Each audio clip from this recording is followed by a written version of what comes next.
Explain what it is you do and what kind of separates those different capacities as a financial advisor. Yeah, so the interesting thing is that the aspect of what actually is a financial advisor has evolved even over my career, which has spanned at about little over 11 years at this point. Mm-hmm. And every year that goes by, it seems to be becoming more and more clear for people. But initially, everybody from someone who just does insurance, insurance only type of agent would call themselves a financial advisor. Life insurance, right? Life insurance. Mm-hmm.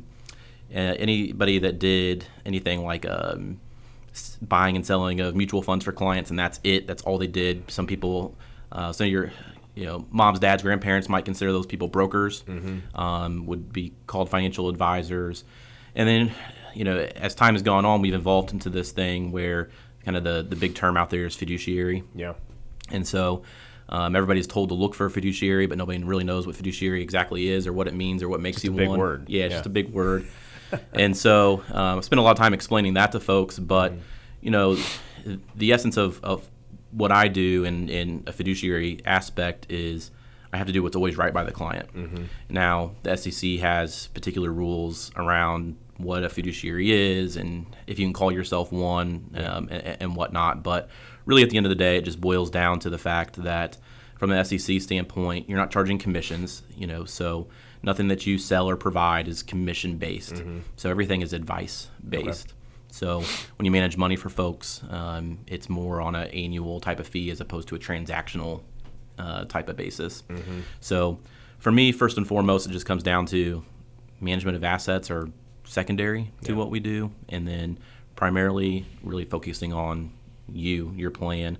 Best way I can describe it to people as far as what I actually do is I tell people, hey, as you go through your life, you've got all these puzzle pieces that you acquire that make up your life. Mm-hmm. And my job is to take all those puzzle pieces, put them together, see what the picture looks like. Either it's going to be a picture you really like, or it's going to be one you're like, yeah, maybe missing a few pieces, or I don't like the way it's starting to look. And my job is to start moving those puzzle pieces around or adding to or taking away to really get a picture that you like that's going to make up your future. Yeah. And so that's my job is to really focus on that. That's awesome. So as a financial advisor, sorry, there's dead air here. I'm trying to think through my question. How have you grown your business? Because you kind of do it a little differently than other financial advisors do. A lot of people go out, they're networking, pounding the pavement, cold calling. How have you grown your business, and what has kind of made that different from the traditional avenue of growing it? Yeah, so I've done it the hard way first, which was literally walking, knocking on doors, knocked on hundreds of doors a day, trying to pick up business from folks. And people always ask me, does that really work?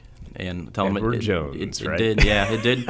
It did work. For the time I was there, and life took me in a different direction than there, and made a small stop at a very small, what's known as RIA. RIAs are those firms that do the fee only type of arrangement, and so I did that. But then I got into my current role. And I've been here for a little over 7 years of that 11 or so that I've been doing it. And over those 7 years, what I've done is I've worked directly with CPA firms. Mm-hmm. And so the firm that I work with, we work directly with those. We partner with them. And so kind of think of it as the CPA firm decides that they want wealth management as a part of their core business. Mm-hmm. And so my job is to go in and be that financial advisor, or we call it a financial planning consultant for that CPA firm. Mm-hmm. And so it's a good relationship for them because they don't have to go in and hire their own advisor, figure out all the back office stuff. It's more of a turnkey approach for them.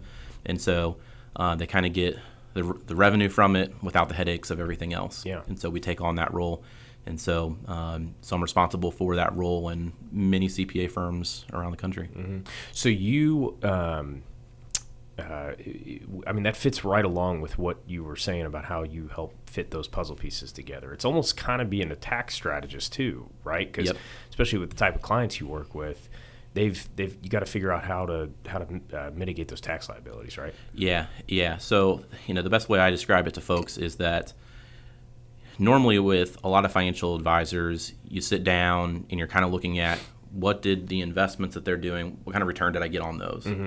And so while that fact is important, what we often skip over is what is the actual net return after taxes, right? Because that's the real money in your pocket, right? And so not only does it involve the investments, but it involves the plan. Yeah. And so when you're talking about, for example, someone selling a business coming up, and when you sell a business, you may have put some money into that business, and you don't have to repay taxes on that money when you sell it, but then you sell it hopefully above that profit, number, for a profit right. from what you put into it, and you got to pay taxes on what's in between. And so a lot of times people don't know that, hey, if you've got another investment account, and we can do things called like tax loss harvesting and things like that, where we kind of create these, almost fictitious losses for a tax return. When you go sell that business, all of a sudden you're not paying as much in taxes because it'll offset each other. They're both the same type of tax, so one can offset the other. And so I've had clients come in, and we've, especially over the last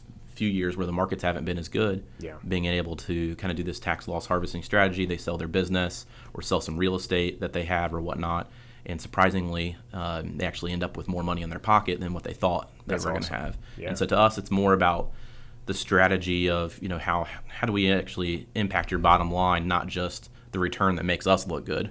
And so, like you said, it's those puzzle pieces, putting it together, figuring out from a tax standpoint, from a planning standpoint, how do all these things integrate and work together ultimately to get you to that picture you want it to look like.